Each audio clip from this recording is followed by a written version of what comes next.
Hello, welcome back to GarageHammerTactics. It's Tom today, and it's my turn to take you through the Legion rules and overview of the Death Guard. So we'll hit straight into it. They have Legion Astartes Death Guard. And all they have are Legion Astartes, like all Horus Heresy Space Marines. Attempt to regroup at full leadership regardless of casualties.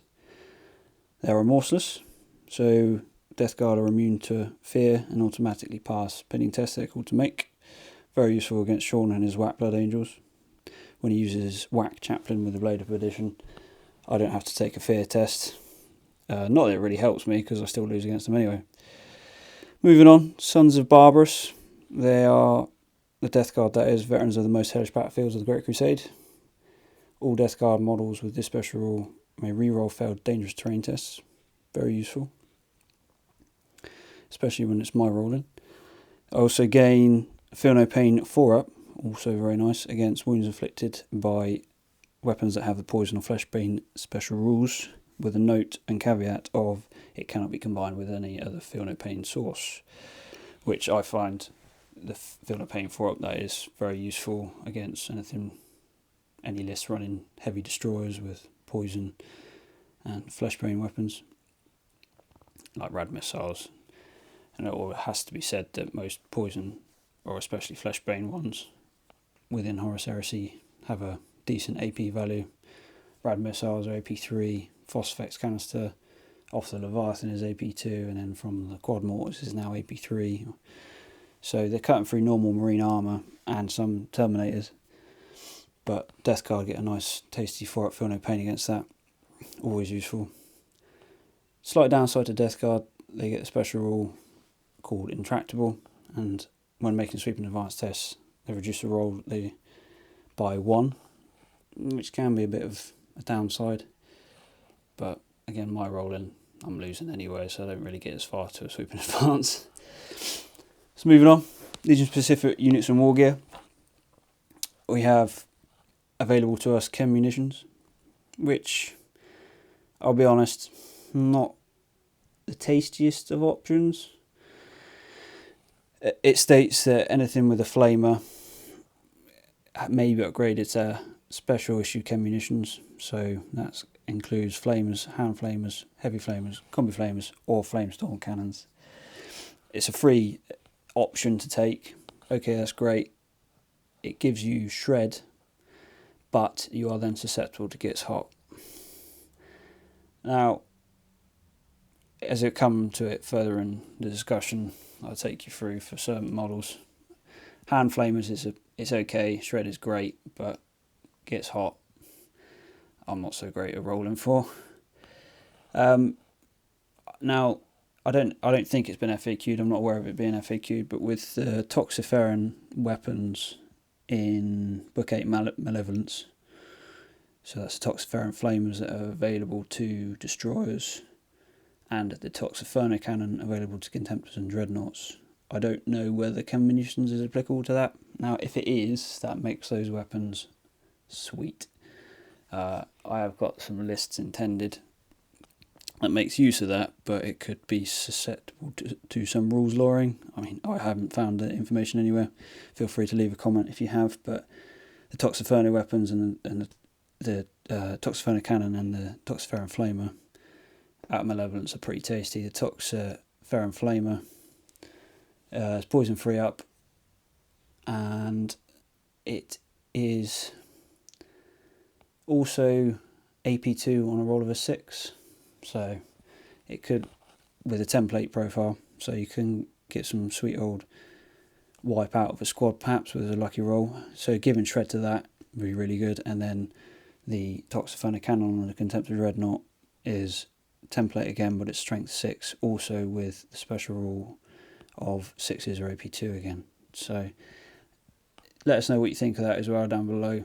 I personally feel it is applicable with chem munitions to that, because it plays into the fluff, shall we say, of the chem munitions with the Death Guard. They had the most poisonous and virulent chemical warfare. Moving on, they have Death Guard. Have access to power size. I personally really like this weapon. I think this was back when Forge World got it right with AP2 melee weapons, should we say? That they'd be really good, as in they're in AP2, but they always come with a slight drawback. Now, most of the time, the slight drawback would be unwieldy, so you'd be at initiative 1. The power scythe, on the other hand, is good in the sense that it is a free upgrade to anyone that can take a power fist, or any independent character or character of a squad that can take a power fist may take a power scythe at no additional cost. Its profile is +1 strength, AP2, melee, reaping blow, and two-handed. The reaping blow is what I see as the downside to it slightly, is that yes, you get, as it's a sweeping blow, shall we say, if you're in base contact with more than one enemy model, you gain +1 attack, but you're always at -1 initiative, and that plays into my feeling of Forge World had it right with AP2 melee weapons back in the day, that there would be a decent drawback to the benefit of higher initiative AP2. So it's just how Forge World seem to have evolved with their power creep. Moving on now to the Death Guard unique Rite of Wars. The first one that most people are aware of is the Reaping, and the effects of this are superior firepower, which allows you to take Legion Veteran Tactical Squads and Legion Heavy Support Squads as non-compulsory troops choices, which I feel plays into the fluff of how Death Guard are supposed to be run, as well, not necessarily how I run them, is lots of infantry foot slogging along, so being able to take veterans and heavy support squads frees up the elites and the heavy support role for more tasty shenanigans.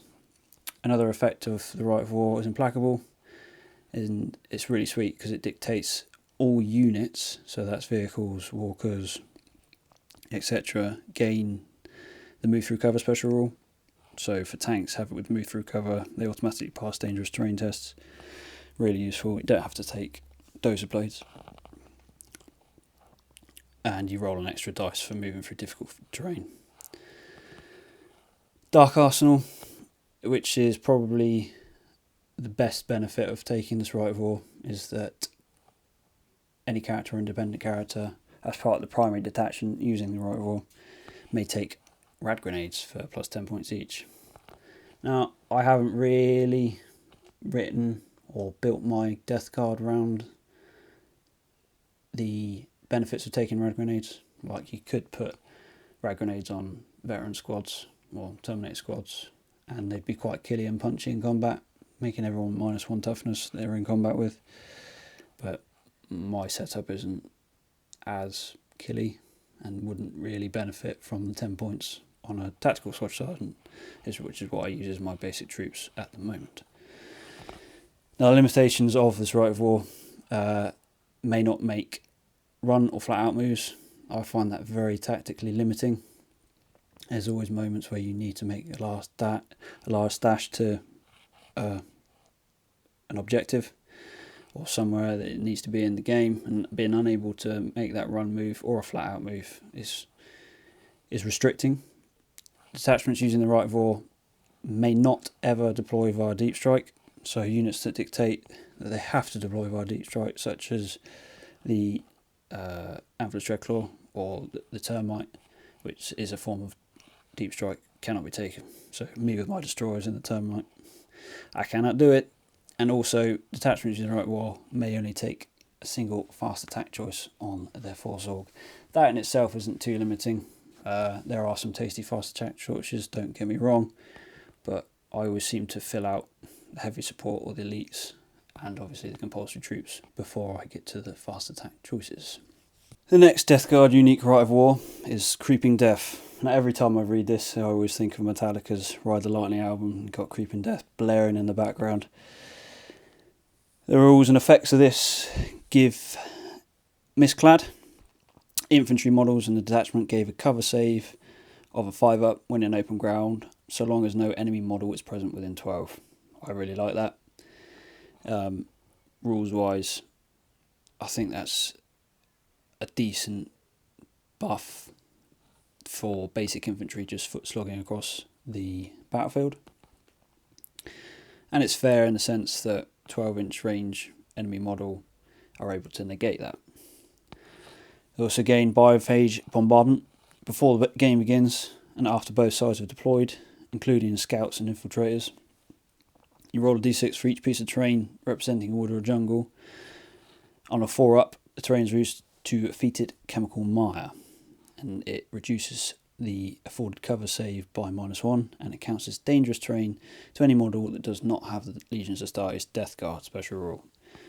Really cool and fluffy. It's to representing the vanguard of the Horus's rebellion that the Death Guard were at the front of, slinging down some tasty and nasty toxins from their warships. Death Guard love the dirty battlefields, as my paint scheme would attest to. Are immune to any effect covered by this, and again just feels like a really fun and fluffy thing to play with. The only drawback being is that it only dictates wood or jungle. So the trouble is most battlefields that you'll play on, unless you specifically build around this Rite of War, it doesn't ever come into effect. So that's the only drawback, because you don't see very many games and events having trees and bushes. Most people just have urban rocky battlefields with bricked representation rather than foliage and so on and so forth. As a waffle, I'm moving on. Toxin weapons. There's also gained an effect of this Rite of War Creeping Death. All frag grenades and missiles in detachment are increased to strength 5. It's alright. It's fairly useful. I mean, you'd be as a game of 4s and 3s and 4s mostly, you'd be able to change it to 3s and 3s if you build around missile launchers and grenades. But no, does anyone really throw frag grenades? I don't really myself. Let us know if you do below, anyone that plays as Rite of War. Limitations of the Rite of War then. It may only be used by Death Guard belonging to Traitor faction. Makes sense, really. And you cannot use it within the conjunction with the Shattered Legions. The army using Rite of War must include the Siegebreaker console. Now, I'll get to it later on, going through the characters available to the Death Guard. I don't mind that there's a limitation of the Siegebreaker being dictated to you. I think it plays into the idea of the Rite of War. But I'll cover my thoughts of a special character not attesting or not covering that requirement, and my gripes against Forge World later on. In games where one side is the attacker and the other defender, you using this Rite of War must always be the attacker. Makes sense, no quibbles there. And finally, detachments using this Rite of War may not take a fortification, get my tongue there, detachment or an allied detachment. Yeah, makes sense. The Death Guard want to keep themselves raining death and destruction with some good old chemical warfare. So with the Rite of Wars and the Legion Special rules out of the way, we get up to the tasty bits of the Legion Special units. To begin with, in heavy support, we have the tasty old Grave Warden Terminator Squad. One of my favourite units. I know there's not many available to Death Guard, but they are pretty tasty. Cataphracti pattern Terminator armour is the war gear to begin with. They're armed with an assault grenade launcher with crack and toxin grenades, a power fist is standard, and Death Cloud, which is an interesting piece of war gear.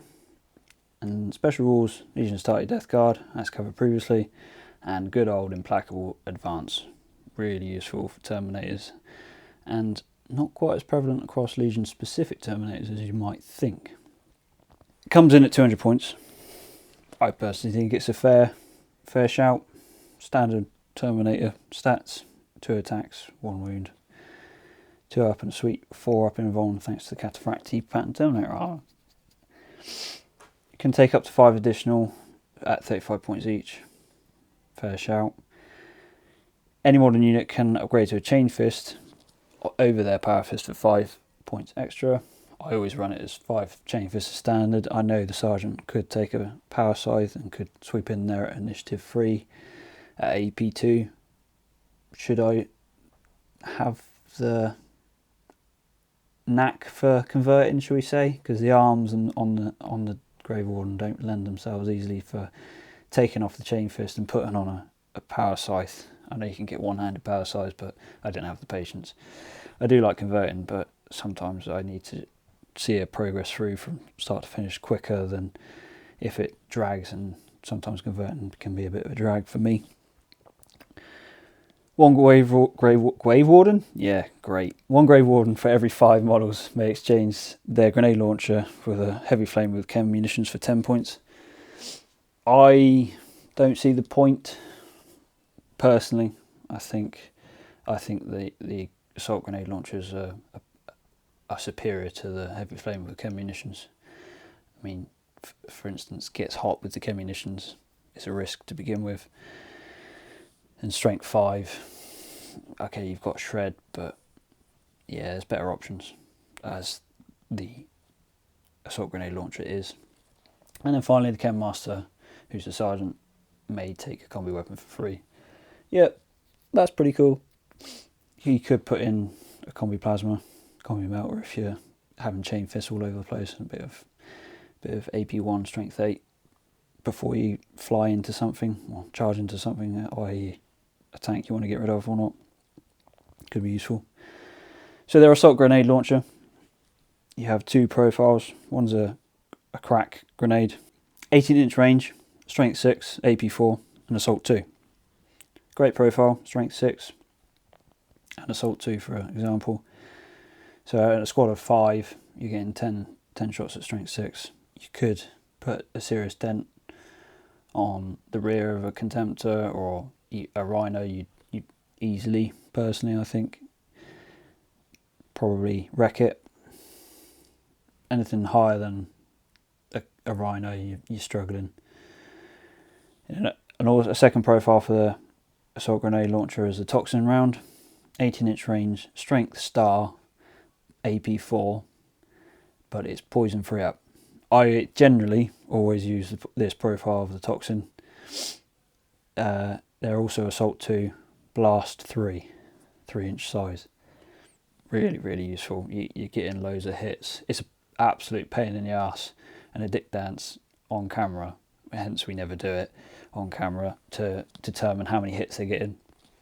But poison free up with no cover saves allowed, you'd be putting a serious hurt on a tactical squad, and maybe you drop a Terminator or 2 with some lucky rolling on your part and really unlucky rolling on your opponent's part. So all round, I really like the assault grenade launcher, especially, and hence my reason preferring them over the heavy flamer option with the chem munitions. As I stated previously, the war gear option, or a part of their war gear for these Grave Warden, is they have the Death Cloud. Now, it's supposed to be fluffy in the sense that they had on walked with inbuilt alchemical containment and projection units, which allowed them to distribute murderous fogs of toxins and jets of lethally poisonous vapours against their enemies. Another reason why I like the Death Guard is that each part is playing into their and how they fought. It means that any unit with a toughness characteristic that charges them and then the unit is unengaged will be forced to make a disorder charge. And in addition, Death Cloud is and can be used as a weapon with the following profile to make Overwatch attacks contrary to the usual limitations cataphractic Terminator armor. So those 2 benefits there are really good, in the fact that they could hold the line. Anyone charges into them with a toughness value, that is, are at a disadvantage and will take hits, because the Death Cloud weapon profile is template. So with Wall of Death with Overwatch, with a full 5-man unit, you're getting 5d3 rolls, and the profile of AP4, okay, not great, but it's poison 3 up. So to me, that is pretty good. You're getting 5d3 rolls. What's your average roll there? 10 hits maybe? 10 at poison 3 up. Yeah, again, like the toxin rounds of the grenade launcher, a favourite of mine. Swiftly moving on. As a HQ or elite option, you have the Deathshroud Terminator squad. Unit composition is 2 Deathshroud Terminators as standard. they have basic Terminator stats aside from 2 wounds. Really fluffy in the idea of the Deathshroud is that they were there as stubborn bodyguard for Mortarion or a Praetor should they be needed. They come with war gear as standard, Terminator armor, hand flamer with chem munitions and a Deathshroud power scythe. Now I like the idea that they give you Terminator armor dictated on their war gear because it doesn't force you into taking what is stated in their rules. You could use Cataphractii Terminator armor, or you could use Tartarus Terminator armor, or what's the other one? Is it Indomitus? Yeah, it's Indomitus Terminator armor. I don't ever use that. That seems more 40k in my opinion. I really like that because you can build around it. If you've got a Cataphractii Praetor, you could use Cataphractii Terminator armor. The only dictation to it says in the rules is favoured on Mortarion, which is in their special rules, is that it must be modelled and painted visually distinct from standard Legion Terminator squads to avoid confusion. Again, back when Forge World was more about the feeling of the game, they like to dictate those sort of things to make you model and paint towards a goal rather than telling you how it should be instead. The rest of their special rules is Legion Starter Death Guard, Standard, and Implacable Advance. Yep, great. Being able to score objectives, being in Terminator armour, always useful. The other half of Favoured Mortarion special rule is they may be chosen instead of a command squad as a bodyguard for any Terminator armour equipped Praetor or the Death Guard or the Primarch Mortarion. Just really fluffy really, back like they used to do Legion specific Terminators. You can't complain. The squad options and upgrades, you may include up to an additional 8 Deathshroud Terminators for 40 points each. For 2 wounded Terminators, that's pretty tasty, that's not too bad. And the squad may have melter bombs at 5 points each. With the melter bombs at 5 points each, I always stick them on the whole unit. At least then they have the Deathshroud power size as their main AP2 anti-infantry, and they'll all now with this what they did just to melter bombs in combat against dreadnoughts. They're not at too much of a risk. It'll be 5 melter bombs coming in, strength 8, AP1 armor bane. Now going back slightly, backtracking, the hand flame with chem munitions, I find that slightly depressing. Okay, yeah, you're getting shred, but you then got to roll individually, one at a time for the gets hot, because they've all got 2 wounds, and it just gets frustrating. And strength 3 against most toughness of 4, as you'd be fighting in Horus Heresy. It's wounding on 5s with shred. It's a nice touch, but it's nothing to sing about. Now, that seems a bit short. Most new legions have more specific units nowadays, one of the most recent additions to the game.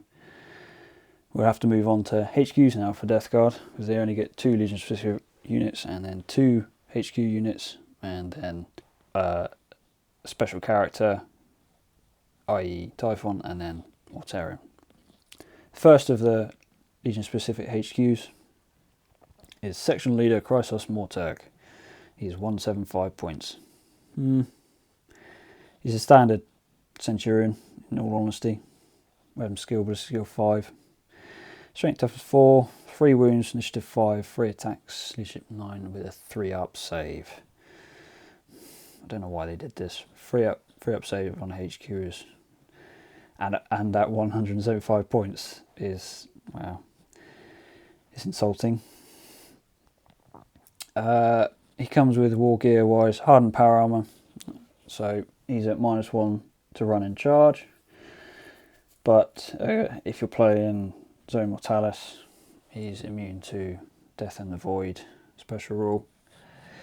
I could have got the wording wrong there, I do apologise if I did, but the one where strength 4 is rending, and you get to reroll against blast and templates. He comes with a bolt pistol, Power Sword, Combi Flamer, Frag, Crack, and Rag Grenades. Now, yeah, I like Rag Grenades. Having a cheeky little -1 toughness to your enemy is great. But 175, way overpriced. And the reason he is overpriced is because he's a Psyker. His special rules come as independent character, Legions of Start, he's Death Guard, he's stubborn, he has Infiltrate, but he's a Psyker Mastery level 1. Now, back when Horus Heresy first started, they didn't like Psykers quite so much within the game. Hence the overly costed 175 points at a very basic Centurion level character. He does have Endurance as his psychic power, which is one of the better ones, giving you feel no pain, but I've never used him. Primary reason for having never used him is that this unit may only be taken as part of a loyalist faction army. Now this was because it's from the first Black Book and it was Istvan 3, so it detailed the split of the legions of Death Guard, Emperor's Children, World Eaters and Sons of Horus. So it allowed you to thematically recreate the loyalist factions being fighting back against the rebellion of Horus and his brothers. Not great as the first HQ option. Vastly overpointed. He comes with a Warlord trait of Master of Ambush, but I've got to be honest, I've never used him. Moving on, next HQ choice available to the Death Guard, this time of a traitor, is Marshal Durak Rask, Siege Master of the Death Guard. Now, tracking back slightly to the beginning of the video when I was talking about the Creeping Death Rite War,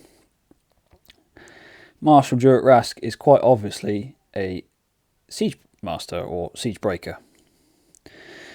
Now, why is he a Siege Master or Siege Breaker? Because his war gear specifies a Nuncio box. And the Siege Breaker Centurion comes with a Nuncio box. But Durak Rask does not cover the requirement for the Creeping Death Rite War of a Siege Breaker. So, get that one, Forge World. The rest of his war gear: Artificer Armour, Thunder Hammer, Volkite Splinter, Frag and Crack Grenades, and 1 Phosphex Bomb. Another reason why he is a Siege Breaker, as Phosphex Bombs are available to Siege Breakers. I don't know if I can say that anymore in one sentence or one paragraph, but I'll try.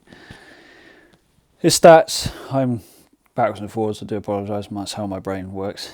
Stats, standard Centurion level, weapon, ballistic skill 5, strength toughness 4, 3 wounds, initiative 4, doesn't really mean a lot with his Thunder Hammer, 3 attacks, leadership 9, and 2-up save. Immediately, infinitely better than the loyalist option of Crisis Mortarion. This is Centurion with a 2-up save. Another gripe for the two of them, and Rask in general, because he's the one I mostly use, is that there's no invul save. So, dangerous at best, and at 165, again slightly overcosted. A standard Siege Breaker with his loadout comes in a lot, 20 points cheaper, 145 off the top of my head. I mean, come on, what are you playing at? 10 points at best for extra for being a named character, because they generally get a few other options in their warlord traits or slightly special rules, as I'll get to now. He does have the Master of the Legion, so you can be taking Rite of Wars with him, but he doesn't cover the Siege Breaker role in the Creeping Death. Riddle me that. He has the Art of Destruction, I'll get to in a sec, and independent character. His Warlord trait is target priority, very fluffy for a Siege Breaker, because him and all friendly units within 12 reroll to hit rolls of 1 when shooting at enemy units that are within 3 inches of 1 or more objectives. Really useful. I've used it before. It's come into play once or twice with me. He also had the covering the Art of Destruction special rule is that he applies Tank Hunters and Wrecker.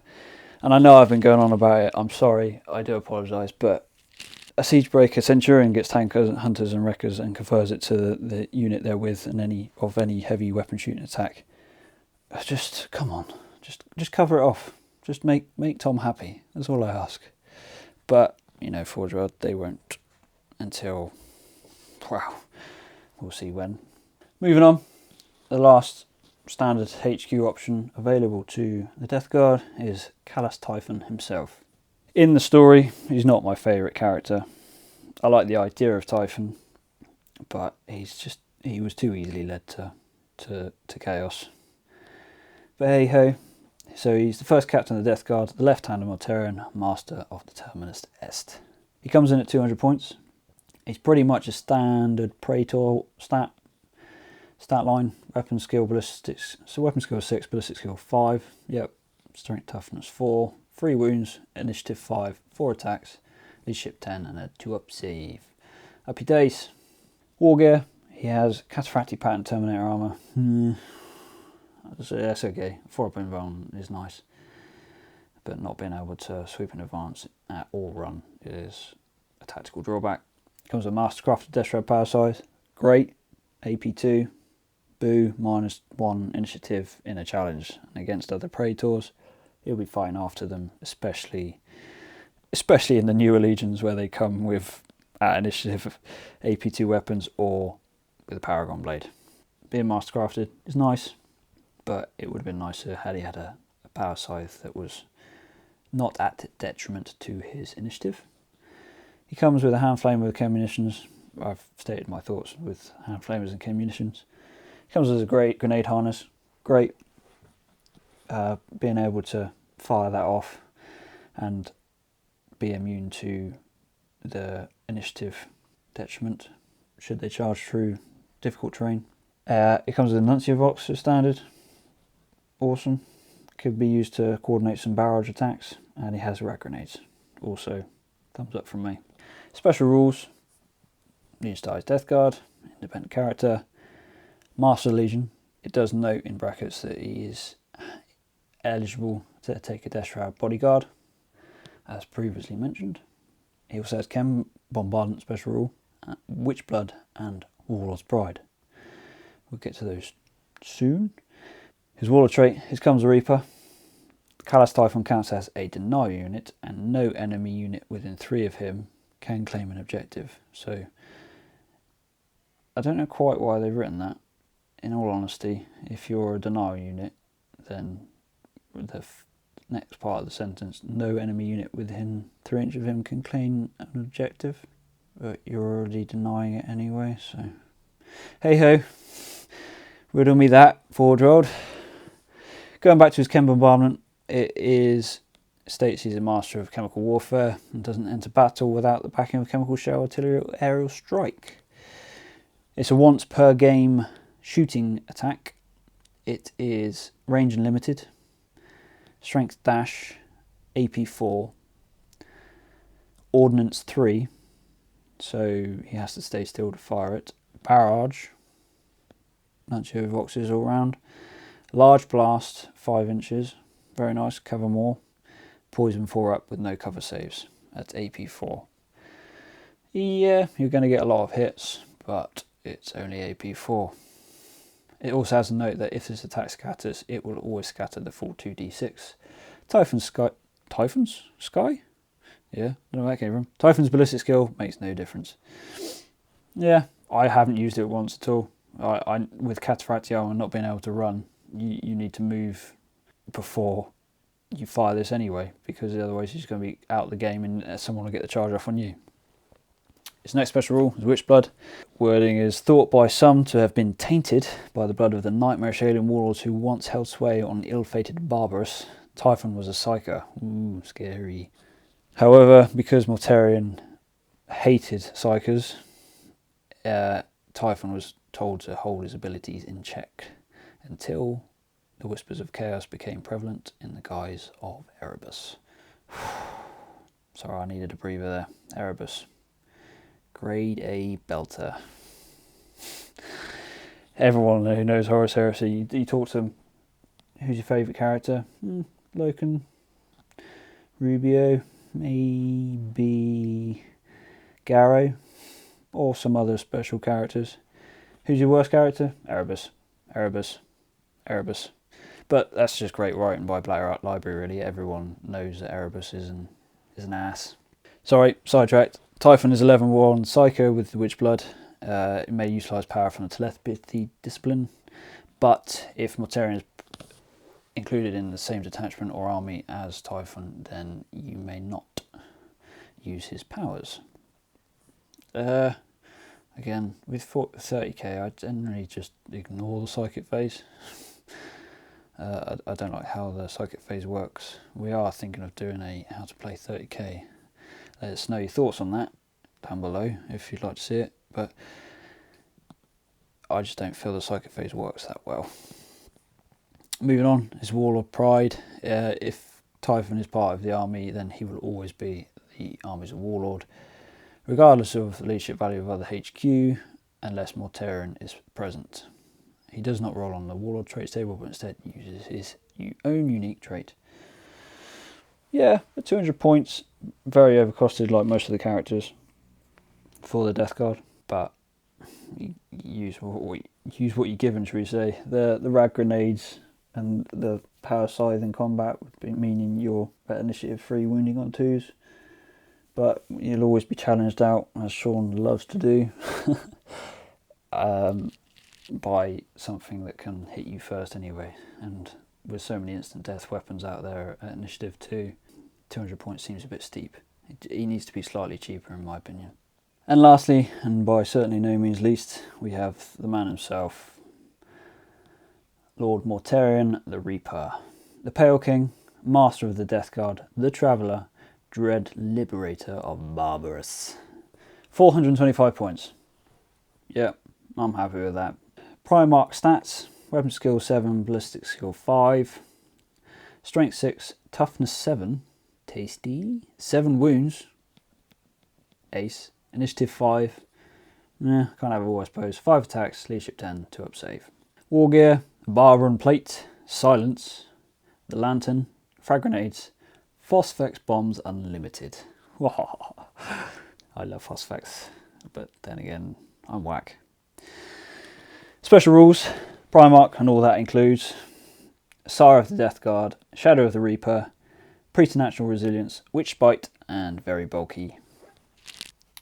Moving on to his special rules and wording. Sire of the Death Guard. His presence on the battlefield lends his troops terrifying, grim resolve beyond that even the Death Guard commonly display, while the force's munitions are likely to have been augmented by bile, alchem, and toxic rounds for their master's own armoury. Which boils down to his models with legions that start his Death Guard special rule. Containing Mortarion gain the Stubborn special rule. Ace, if they were not already fearless in brackets. And frag grenades, frag missiles, and havoc launchers gain the poison 4-up special rule. I just prefer the Stubborn side of that, really. You're not taking modifiers to lost combat, which I generally do, but hey ho, is a real bonus. Shadow the Reaper. Mortarion is a terrifying, almost spectral figure. I mean, look at him, he's pretty deathly. Who, despite his size and bearing, is able to go unseen almost at will and attack from an unexpected quarter. Slight digression. I don't remember reading anything like this in the Horus Heresy books, but hey, I'll take it. Thanks, Fordrilled. Leadership tests taken against fear caused by Mortarion are at a -1 penalty, and so long as he's not within the transport, in reserve, or locked in combat, in the player's shooting phase controlling Mortarion, in lieu of making a run move or a shooting attack, Mortarion's player may attempt to redeploy him by passing a successful leadership test.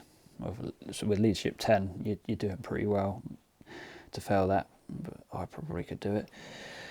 It states a redeployment may be anywhere within 10 inches of his starting position, as long as there is space for his model to be placed and not be within 3 inches of an enemy model.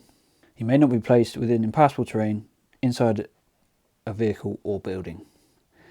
It is not counted as a move as such, and the intervening terrain does not affect him in any way.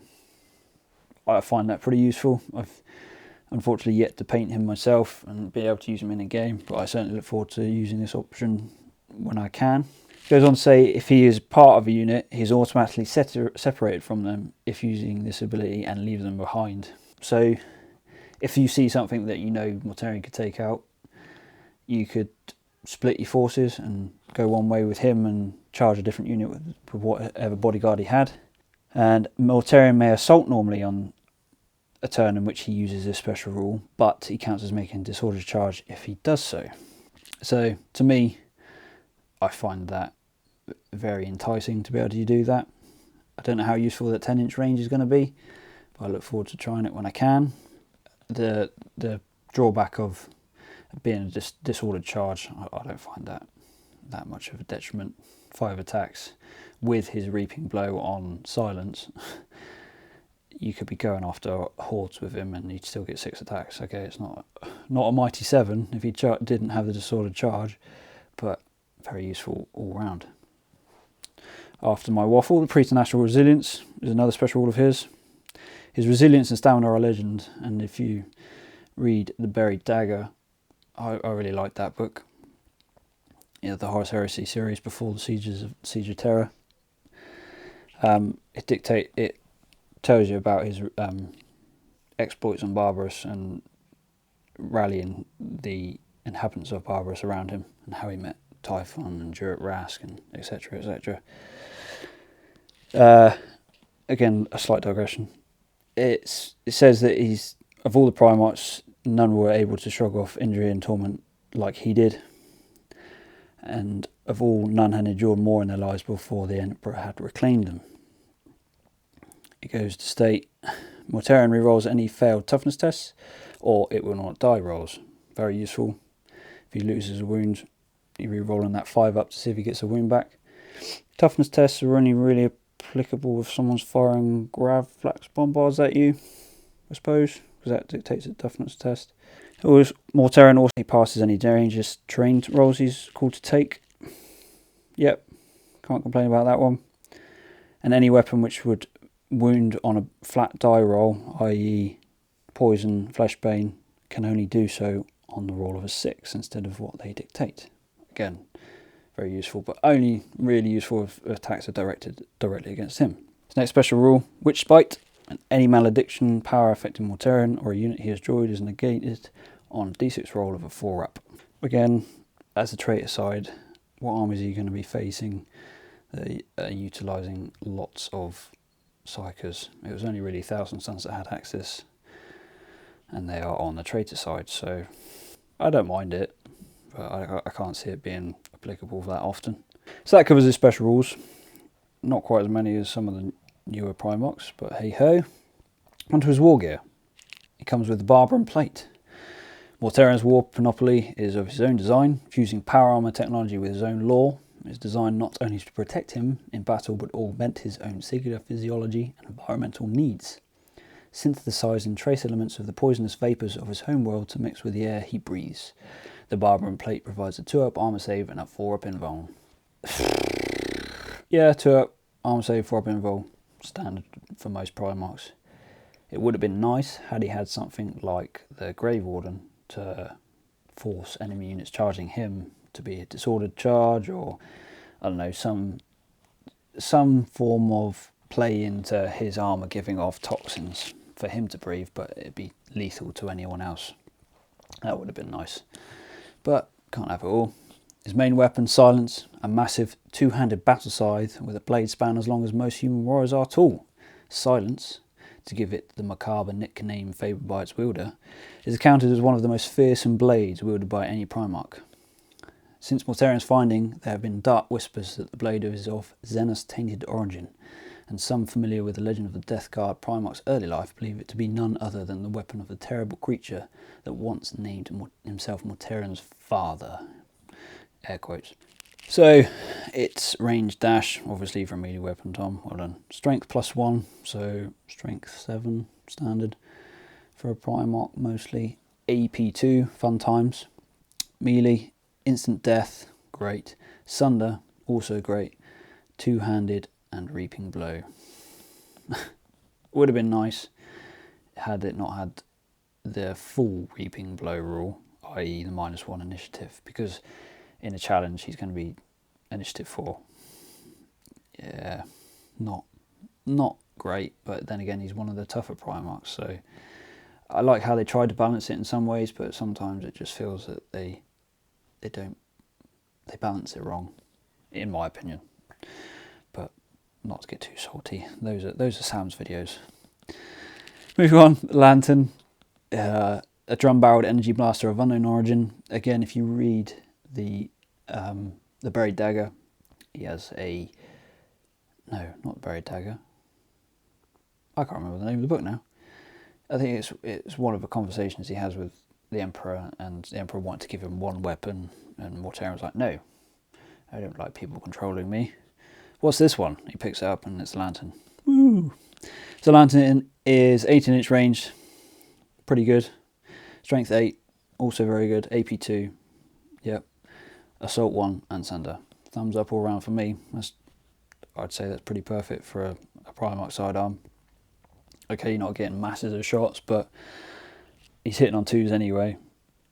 A strength 8 with Sunder, you're worrying most tanks. Okay, against a Spartan, you're not scratching it really, but it's still something to be concerned about if he wants to throw it, shoot it someone's way. You know, everyone knows what Sunder is, and you re-roll failed armor penetration rolls. Now, last but very much not least, is Phosphex bombs. Mortarion carries a number of compact Phosphex bombs of his own design, which hang from his armour in the shape of sensors. Again, if you look at the Forge World model, these are on the back, they hang around the back. I've recently built him. I really love his model. It states these are identical in game terms to the Phosphex bombs found in the Crusade army list, but it has a limited supply, which, yeah, very nice. So they're not one shot. And also they may be thrown at a range of 12 inches, which is my favourite part. Phosphex bombs on destroyers are great, but you're limited by your 6-inch range. I know the drill makes it slightly useful in that you pop up and generally be quite close, but 6 inches is always a very big risk of it scattering back onto your own unit. Death Guard, I suppose you get your feel no pain against the flesh bane, the poison side of it, so not too worried about it, but Mortarion's lobbing out Phosphex bombs left, right and centre, loving it at 12 inches. So, there we have it. That is the early days of the Horus Heresy for you right there. Death Guard rounded up in a nutshell. It's Forge World. You get some decent rules, and then you get some that you go, eh?